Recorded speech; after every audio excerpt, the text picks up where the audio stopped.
Hello everyone, I'm going to be using a lunge line, a dressage crop and a lunge whip in this video. I'm going to be starting off my session with some desensitizing. If your horse is wary or uncertain around a whip, please start off a desensitizing session before carrying on, because you do not want them to be frightened, as all you're going to be using it for is an extension of your arm. And it's just better if you do a desensitizing session before moving on. With youngsters, start off with short sessions, focusing on one target. Keep it short and sweet and change things up so they do not get bored. And remember, lots of praising for small effort until they get used to what you want them to do, and then you be more specific on what you want. So I'm going to show you what I want him to do and then show you how I do it. So I'm going to be doing some yielding. I move his head outwards and tap him on the shoulder for him to cross his front feet over. And then I give him lots of praise. I use both verbal and pats and scratches as praising. And whatever you do on the one side, do on the other side. And now I'm going to show you, I just gently pull on the lead and then push his shoulder with a fist, and you will see how he crosses his front feet over, and then I release pressure. You are going to have to start by using a lot more pressure in the beginning, but always start off with less pressure, and then if they do not respond, add more pressure and then slowly get softer in your cues. I just asked them to back up. Now I'm turning his hind end, and I will show you how I do it shortly. You will see in the videos, I want his back feet to cross over. So what I do is I bring his head inwards and I push his bum out with my hand. I put my hand on his hip and push his hip away, which you can't see so well on the side, but he does move his bum outwards, and I always praise him. So now I'm going to be starting off with small circles, but before you get to the small circles, do the yielding and the turning in his hind end and incorporating verbal cues before you attempt doing circles.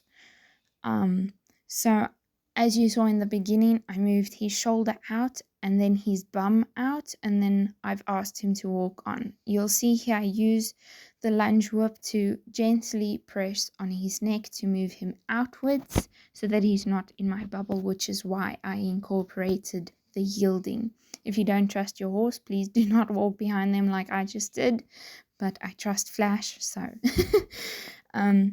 you will see when I change direction how I ask him to move his shoulders, because I am trying to get him to use his body instead of me just turning around all the time.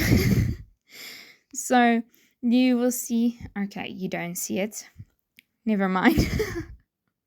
But I asked him to move his shoulders outwards like I showed you in the beginning of the video, and then I asked him to walk on. So all I use the lunge whip in this case is to ask him to go out of my bubble, because I'm trying to get him to work with me while keeping out at a bit of a distance. So all I do is I gently put it up against his neck and he moves away, so I move the crop. And then we end the small circles off. Remember, please do focus on small circles before you try get the larger circles, because you need your horse to respond to your verbal cues and your body language before trying to make bigger circles. Otherwise, you will really just get frustrated. I learned that out of experience with my other horse, which you saw in the video.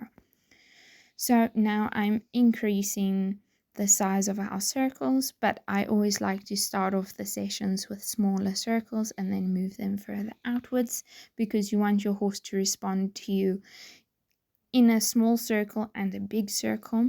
I also like changing the scenery when I work with my young horse, whether it be in the lunge arena or out where I'm working now. It just helps him to understand that no matter where we are, we're still doing the same things. So I use my verbal cues and body language to ask him to stand. I use the cue stand because I think whoa and walk can be confused a little bit because they sound so familiar. And when I ask him to stand, I also take a deep breath in and loudly exhale so that so he knows to stop. Here I turn his shoulders again and we then carry on. I don't ask him to walk straight away because I need to be ready before he moves outwards. And horses are creatures of habit, so if I ask him to start walking each time I turn him around, he's going to start walking before I'm ready for him to walk, and I will get tangled in the lunge line, or he will get tangled in the lunge line. So you'll see in a bit how he lowers his head. He's just sniffing the lead that's on the ground, and then he carries on walking. You'll see in a bit he does get confused though, and I ask him to move out with the lunge whoop, which he doesn't quite understand as he is still learning.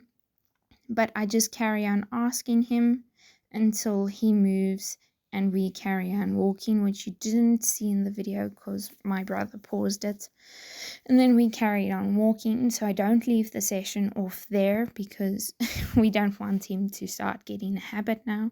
And I gently ask him to go out my bubble again because he came a bit too far inwards.